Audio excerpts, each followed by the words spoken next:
The lord. ఈ రోజు దేవుని వాక్యము అపోస్తల కార్యములు 26వ అధ్యాయము 20వ వచనము. వారు మారు మనసు పొంది దేవుని తట్టు తిరిగి మారు మనసుకు తగిన క్రియలు చేయవలెను.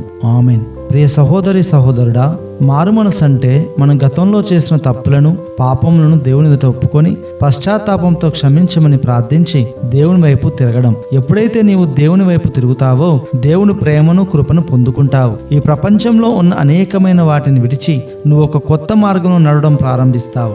నిజమైన మారు మనసు నీ ప్రవర్తనలో చూపించబడుతుంది. మార్పు చెందిన వ్యక్తి ద్వేషానికి బదులు ప్రేమించడము, దూషణకు బదులు క్షమించడము, విధేయత చూపడము, దేవుని ఆజ్ఞను అనుసరిస్తూ తగ్గింపు కలిగి జీవించడం చేస్తాడు. మార్పు చెందిన జీవితం మన క్రియలలో చూపించడం ద్వారా మనం ఇతరుల హృదయాల్లో కూడా మార్పు తీసుకురావచ్చు. కనుక నువ్వు మారు మనసు పొందిన వ్యక్తిగా ఉంటే ఆ మార్పు నీ క్రియల్లో చూపిస్తూ అనేకులను దేవుని వైపుకు నడిపించు. దేవుడు నిన్ను దీవించునుగాక. ఆమేన్.